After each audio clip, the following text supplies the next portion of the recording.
혜영 씨, 괜찮아요? 아, 갑자기 종아리가 너무 당기고 아프네요. 안 되겠어요. 저한테 업해요. 아유, 아니에요. 정우 씨 힘들어요. 아이, 조금 앉아 있으면 괜찮아질 것 같아요. 정우 씨 먼저 가요. 다른 회원들 다 갔는데 괜히 저 때문에. 그래도 혜영 씨 혼자 두고 어떻게 갑니까?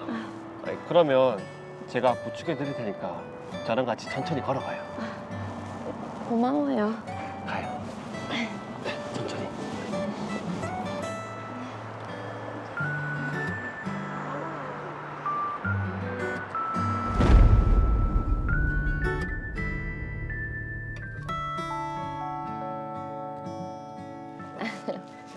짠.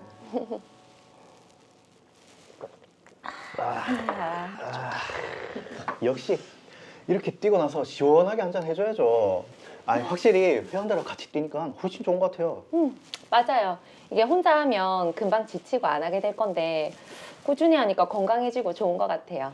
아, 그리고 정훈 씨, 저 부축해줘서 고마워요. 아이 뭘요? 그 혜영 씨 혼자 두고 어떻게 옵니까? 둘이 뭐야? 썸 타는 거? 아유, 썸은 무슨. 아 왜요? 둘 다 솔로에다가 정훈이 형님 같은 사람 어디 있다고요? 제가 이 형님 진짜 오랫동안 본 사이인데 듬직해서 우리 동호회 들어오라고 한 거잖아요. 동호회 혼자 도맡아 다 하지. 사람 참 성실하지. 거기다 정훈이 형님 하는 음식점만 해도 3개나 됩니다. 진짜 둘이 한번 잘해보세요. 농담 그만해요. 나는 좋은데 혜영 씨는 제가 싫은가 봐요. 아유, 정훈 씨가 싫다니요. 그런 게 아니고, 우리 짠해요. 좋다는 의미죠. 짠! 좋다는 얘기네요. 좋다. 그렇게 정우 씨와 전 썸 타는 사이가 됐습니다. 정훈 씨, 많이 기다렸죠? 제가 가게 좀 둘러보고 온다고요. 괜찮아요. 저 이거 선물. 이게 뭐예요? 오는 길에 팔찌가 보이길래 혜영 씨한테 잘 어울릴 것 같아서요. 너무 이쁘다. 저기 혜영 씨, 우리 이제 썸 그만 타고 정식으로 사귀읍시다. 저도 정훈 씨가 좋은데 이제 나이도 있고 결혼할 사이가 아니면 연애 자체를 시작하기가 좀 망설여져요. 저도 혜영 씨처럼 가볍게 연애만 할 마음 없습니다. 혜영 씨와 결혼해서 혜영 씨 닮은 예쁜 딸도 낳고 알콩달콩 살고 싶어요. 제가 잘할게요. 우리 결혼을 전제로 한번 만나봅시다. 네. 가요.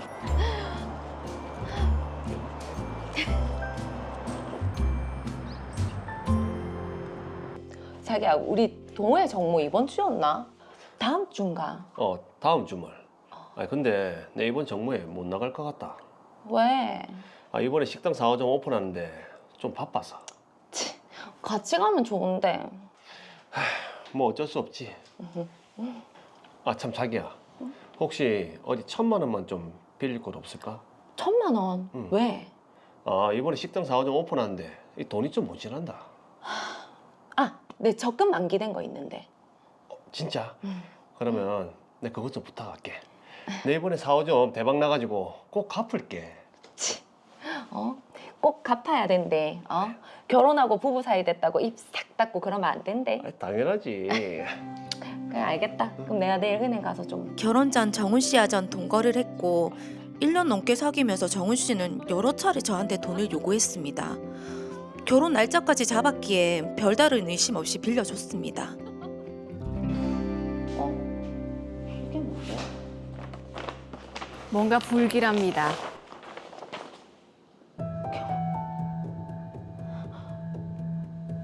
이게 무슨 소리고? 정훈 씨가 유부남이라고? 이게 도대체 무슨 얘기고? 그럴 리가 없지. 그래, 준수 씨한테 물어보자. 너무 충격적인데요. 여보세요, 준수 씨. 예 누님 무슨 일로?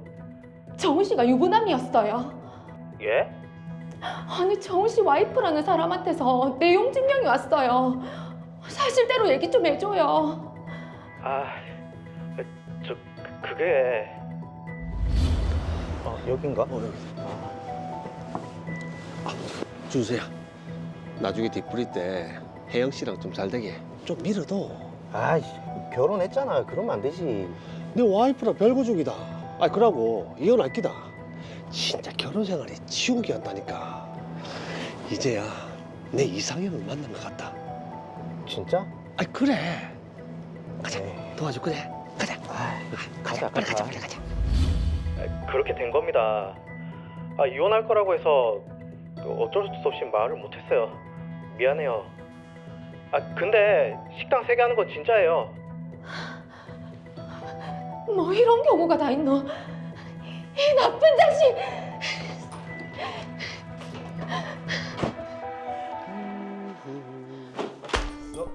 유부남이면서 그동안 내한테 총각 행세를 했네. 아이, 그걸 어떡해. 네 와이프가 나한테 위자료 달라는데 나는 못 준다. 나도 네한테 당한 피해자니까. 그리고 우리 이쯤에서 그만 끝내자. 그동안 내한테 빌려간 돈 1억 당장 갚아라. 빌려주다니. 네가 좋아서 나한테 줘놓고는 나는 못 준다. 뭐? 네가 갚겠다고 했잖아. 내 돈 당장 갚아라. 네가 끝내자고 했으니까 내 그만둘게. 대신에 돈은 절대 못 갚는다. 나는 빌린 적도 없고 네가 나한테 준 거니까. 뭐? 이 나쁜 자식아! 내 돈 내놔라!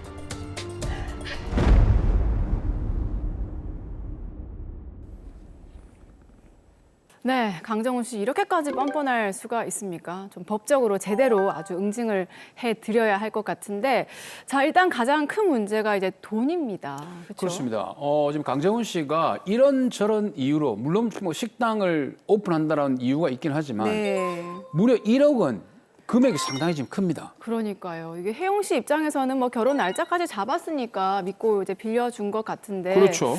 자 이거 어떻게 해야 될지 모르겠습니다. 자 송인엽 변호사님, 김혜영 씨가 강정훈 씨에게 빌려준 돈 1억 원 이거 돌려받을 수 있을까요?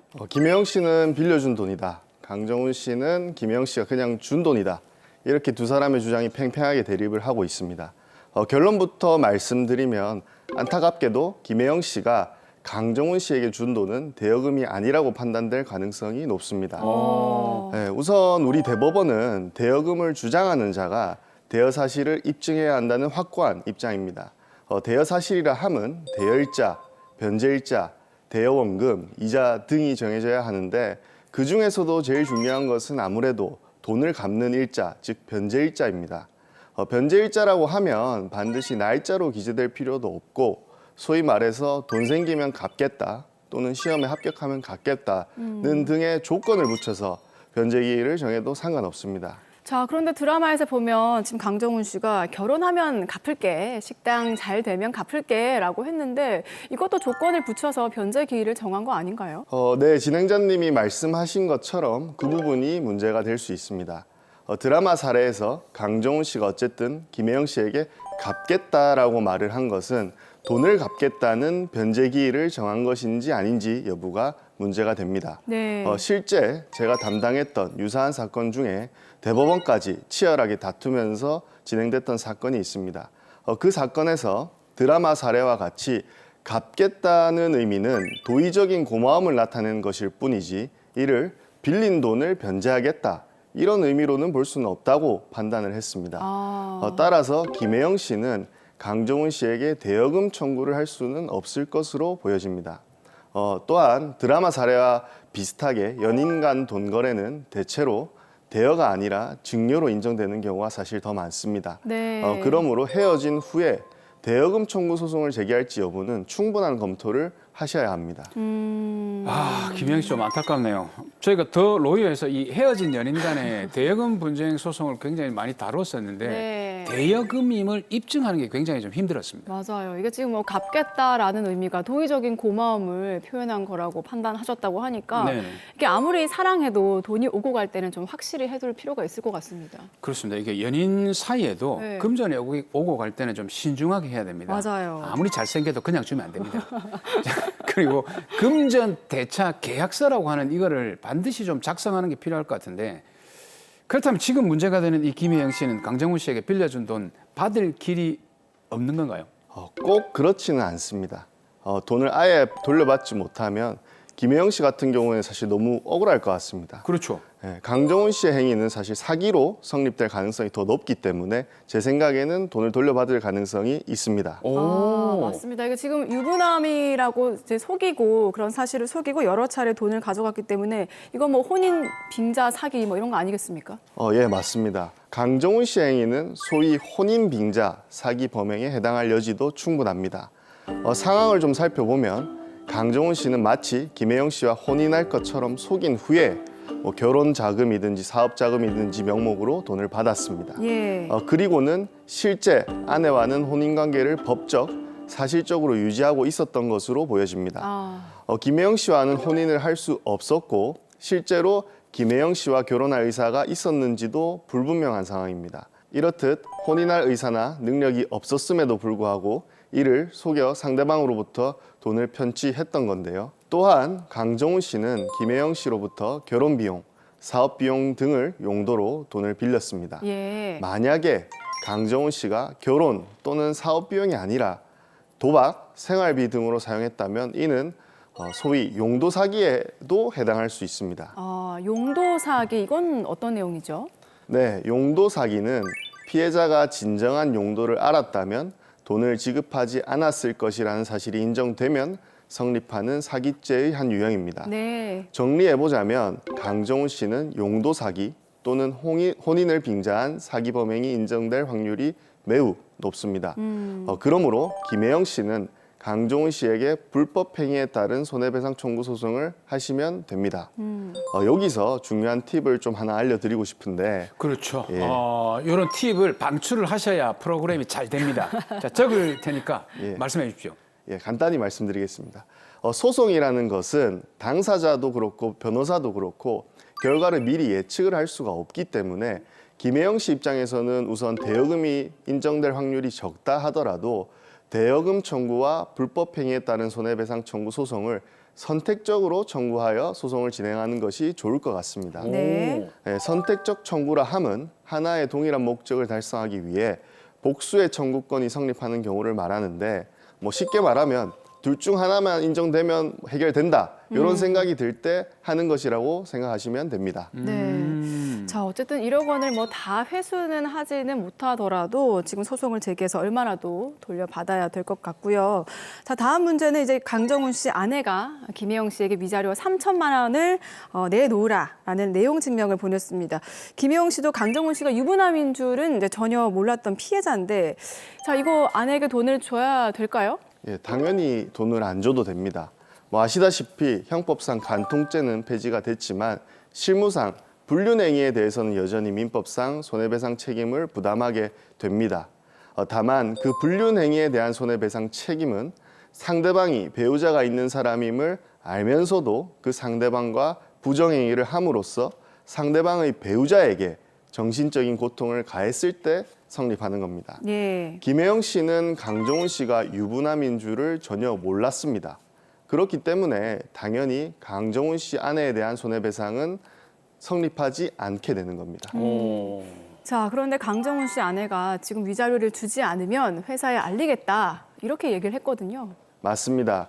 강정훈 씨 아내는 김혜영 씨가 불륜 행위를 저지른 줄 알고 위와 같은 행동을 한 것으로 생각됩니다. 그러나 100번 양보해서 김혜영 씨가 정말로 불륜 행위를 저질렀다고 본다손 치더라도 강정훈 씨 아내의 행위는 직장 등 주변에 불륜 관계를 맺은 사실을 알리겠다고 협박해서 금전을 갈취하려는 행위에 해당할 수 있습니다. 네. 이는 공갈 또는 공갈 미수 행위에 해당하는데 실제로 많은 판례에서 이런 행위를 공갈 또는 공갈 미수 유죄 판결을 내리고 있습니다. 예. 심한 경우에는 실형이 선고되는 경우도 꽤나 있는 것으로 보여집니다. 근데 일단 강정훈 씨 아내가 내용 증명을 보냈고 그렇다라는 것은 소송을 하겠다라는 뜻으로 보여지는데 그 전에 강정훈 씨 아내가 뭔가를 하기 전에 우리 지금 김혜영 씨가 먼저 나서서 대처할 수 있는 그런 방법은 없을까요? 예, 방법이 당연히 있습니다. 김혜영 씨가 먼저 소송을 오히려 걸어서 대응할 수도 있습니다. 강정훈 씨처럼 유부남인 사실을 속이고 연인 관계를 유지하며 성관계 등을 해온 경우에 김혜영 씨의 성적 자기결정권이 침해됐다고 보고 김혜영 씨가 오히려 강정훈 씨에게 손해배상 청구를 할 수 있는 것입니다. 오호. 자, 성적 자기 결정권을 말씀해 주셨는데 이건 어떤 내용인지 설명 좀 부탁드릴게요. 예. 성적 자기결정권은 스스로 선택한 인생관 등을 기초로 각자가 독자적으로 성적 가치관을 확립하고 이를 바탕으로 자기 스스로 내린 결정에 따라 자기 책임 아래 상대방을 선택하고 그 상대방과 성관계를 가질 권리를 의미합니다. 성적 자기결정권을 행사함에 있어 우리 사회의 혼인과 성행위에 대한 인식, 이에 대한 평가 등에 비춰볼 때 상대방이 결혼을 한 사람인지 여부는 성관계를 맺을 상대방을 선택함에 있어 매우 중요한 기초가 되는 사실입니다. 그러므로 일방이 자신의 혼인 사실에 관하여 상대방에게 적극적으로 허위의 사실을 고지하거나 상대방으로 하여금 착오에 빠지도록 명시적 또는 묵시적으로 유도하는 행위는 모두 상대방의 성적 자기결정권을 침해하는 것으로 불법 행위에 해당한다고 판시하고 있습니다. 네, 자 그러니까 상대방이 정말 유부남인 줄 몰랐다면 상대방의 배우자가 상간자 소송을 걸어오기 전에 성적 자기 결정권 침해에 따른 손해배상 청구 소송을 먼저 제기하는 게 유리하다는 말씀이시네요. 네, 맞습니다. 예. 실무상으로도 이와 같은 경우에 강정훈 씨의 아내가 불륜 행위에 따른 손해배상 청구 소송, 소위 상간 소송을 걸어오기 전에 김혜영 씨가 먼저 강정훈 씨를 상대로 성적 자기 결정권 침해에 따른 손해배상 청구 소송을 하는 것이 좋습니다. 네. 그 이유는 성적 자기 결정권 침해에 따른 손해배상 청구 소송에서 승소하게 되면 자연스럽게 상간 소송에서도 이길 수 있기 때문입니다. 그렇겠네요. 그러므로 이런 상황에서 김혜영 씨는 본인이 먼저 빠르게 대응하는 것이 당연히 좋습니다. 그럼 빠르게 대응해서 손해배상 청구를 했다. 그러면 금액은 한 어느 정도 되겠습니까? 보통 청구에서 인용되는 금액은 통상 뭐 1,000만 원에서 한 2,000만 원 정도 사이에 위자료를 받을 수 있을 것으로 생각됩니다. 네. 만약에 속은 기간이 좀 길다라든지 아니면 또 뭐 또 여러 가지 어떤 그 위자료가 좀 높아질 수 있는 그런 상황들도 있습니까? 예, 제 개인적인 생각으로 이제 판결들을 좀 분석을 해봤을 때 상대방이 속은 당사자가 결혼 정년기에 있거나 혹은 속은 기간이 긴 경우에는 사무장님 말씀하신 것처럼 금액이 조금 증액되는 경우가 있었습니다. 다만 그 한도는 보통 3,000만 원 이내라고 보통은 판단을 하고 있습니다. 네, 어쨌거나 좀 피해가 크면 그 피해를 인정을 해주네요. 그렇죠? 그러네요. 네. 자, 상간자 소송 위자료 액수와는 비슷한 것 같은데, 자 그런데 이 성적 자기 결정권 침해에 따른 손해배상 청구는 이게 상대방이 유부남인 줄 몰랐다면은 무조건 청구가 가능한 건가요? 상대방이 유부남인 줄 몰랐고 유부남인 사실을 알고서는 더 이상 상대방과 만나지 않았을 때에는 청구가 가능합니다. 소송을 진행하다 보면 유부남인 사실을 몰랐다고 주장하는 것이 다소 까다로울 수 있는데 너무 어렵게 생각할 필요는 없습니다. 예를 들어서 상대방이 자신의 집에서 편안하게 전화, 문자 메시지 등을 하는 사실도 충분히 증거가 될 수 있습니다. 배우자가 있는 상황에서 그렇게 매일 편안하게 불륜 행위를 집에서 이어갈 수는 없기 때문인 것이죠. 네. 자세한 그 외의 증거 자료 수집 방법에 관해서는 법률 전문가의 도움을 한번 받아보시는 것이 좋습니다. 아, 그러네요. 집인데 전화를 안 받는다, 연락이 안 된다 그러면 일단 한번 의심해봐야 되네요. 저는 그런 적이 없습니다. 그런 일 있으면 안 되시죠. 예. 자, 이 사건 정리해 보겠습니다. 변호사님 마지막으로 정리 한마디 부탁드릴게요. 네, 최근 연인을 만나는 다양한 매체들이 등장하면서 목적을 숨긴 채 만남을 이어가는 경우가 많아지고 있습니다. 또한 연인 사이의 금전 문제 역시 많이 발생을 하고 있습니다. 어쨌건 결혼을 결심했을 때에는 조금 과하더라도 상대방의 신상에 관한 정보는 정확하게 파악하는 것이 필요합니다. 그리고 연인 사이라도 금전 거래에 있어서는 반드시 명확한 근거를 남겨두는 것이 좋습니다.